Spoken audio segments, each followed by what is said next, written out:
Hi there, welcome to another edition of TokStocks. I'm your host, Keir Reynolds, and today we're lucky enough to have Claudia Turnquist of Kodiak Copper with us. Trades on the TSX Venture Exchange with the ticker KDK, and also on the OTC KDK CF. Claudia, how you doing today? Very well, thank you. Yeah, it was nice to. I first met you in July when we were down there for the Stampede, and there was a great convention that was kind of going on. I was very impressed with your speech. Also, even more impressed that you were doing it with a broken leg. So I'm glad to see that you're all recovered now. Yeah, I'm walking again, so all good. Yeah, I thought maybe we could start with a little overview. Who are you? What's your background? Well, I'm an engineer by training and started in the automotive industry, and by real chance came into the resources industry, well, now almost 25 years ago, and haven't looked back. I worked for almost 10 years for a large resource company, Rio Tinto, and then made the move into the junior sector. And yeah, that's now over 10 years ago, and very much enjoy it. And Excellent. Maybe you could give us a bit of an overview on what Kodiak is all about. Where's your projects? Yeah, Kodiak is a copper exploration company focused on the MPD copper gold porphyry project in southern British Columbia. And we've been exploring there now for 5 years, drilled a lot and very successfully proven up a lot of mineralization, and after an initial high-grade discovery. And are now slowly but surely moving towards the resource stage. It will be an exciting new development for our company. And so do you have some 43101 resources now? What's the... Not yet. Not no. yet? So we've 10 mineralized zones after 85,000 meters of drilling, 5 years. Now 10 mineralized zones, 3 significant high-grade zones, and so the logical step now will be to get to the research stage. And do you have any sort of large strategic investors, any corporates, any institutions? Our largest investor, shareholder, is Teck Resources. They invested when we made our original discovery, high-grade discovery in 2020, have invested several times since, and are very supportive shareholder. Excellent. And what would kind of be typical grades? You've mentioned a high grade. What would be considered high grade? Because we're talking copper porphyry. Yeah. And what sort of depth or width of mineralization are you finding?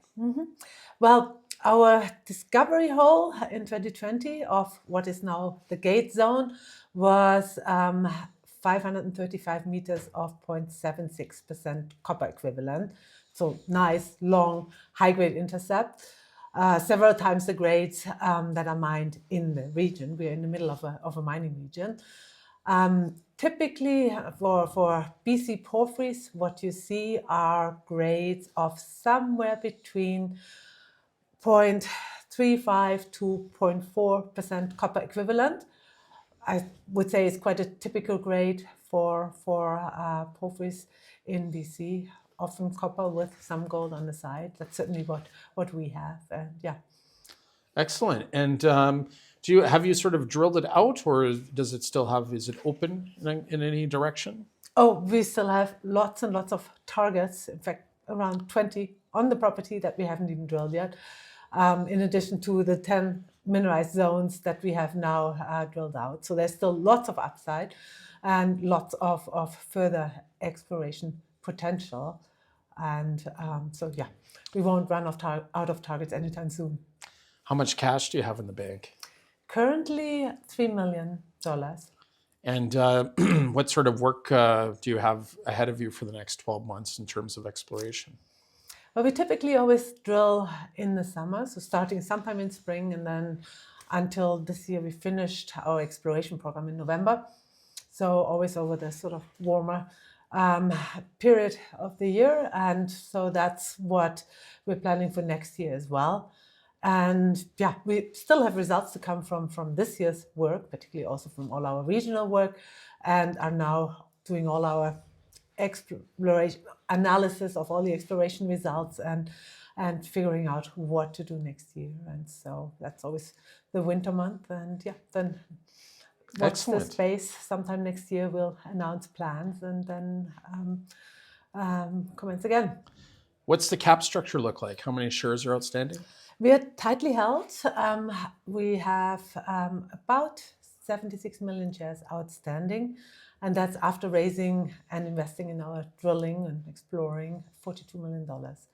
So we've been fortunate to be able to raise funds at opportune times, and also I think it's just a function or a reflection of where we are, southern British Columbia, in a mining region where it is just very cost effective to explore.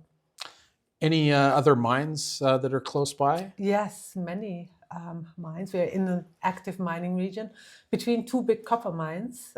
Copper Mountain is 20 kilometers to our south, and Highland Valley 40 kilometers to our north. Teck's big porphyry mine, and numerous other producing mines, former producing mines, exploration projects, and that is a big advantage because our exploration costs are among the lowest in Canada because all the infrastructure, everything's just there. How are you enjoying the CEO role? Very much, very much.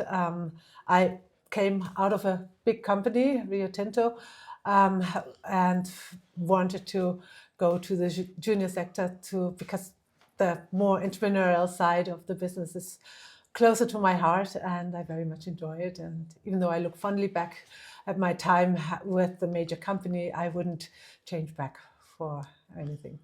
And what's a typical day look like for you? Well, that's a good question. I'm not sure there is a typical day, but I would say a large part of my time is spent communicating with investors and shareholders one way or another, whether it is attending a conference like we do here, writing news releases, recording interviews, updating presentations, or communicating in some shape or form. So that's certainly a big part of my work as a public company CEO. And other than that, there's a lot else to be done to make a company run well. Do you get to the project much? I do. We are fortunate in that, or I am fortunate in that our project is a 3 hours drive from Vancouver. So it's easy to visit, and yeah, we go for site visits and take investors, analysts, etc. What do you think about the macro environment for copper? Any sort of, what's your crystal ball look like for copper? Well, I think the fundamentals for copper look quite extraordinary. I have no doubt there will be strong demand from the electrification energy transition for long period, years or decades to come.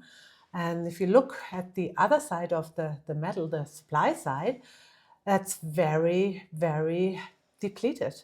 There haven't been any big new discoveries in the last 10 years. So we know already now, in the next 10 years, there will not be a big new copper mine. There will be some expansions, there will be some smaller ones, but the pipeline of projects being developed, mines being built, at the moment is at an all-time low, and that is in contrast to a demand situation where there will be a lot of copper needed.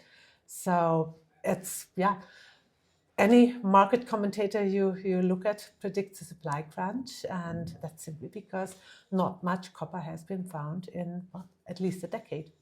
What's your market cap? Currently, just over between 30 and 40 million, and our share price is depressed just like most other juniors because the last 2 years it's just been a very, very difficult market and a downturn. And we're at the SMI, we're at the Swiss Mining Institute. It's a 2-day conference. We're almost to the finish line of day 2. Mm-hmm. I'm sure you're talked out, probably had 30 or 40 meetings. What are a couple of takeaways or goals you'd like to walk away with from attending the conference?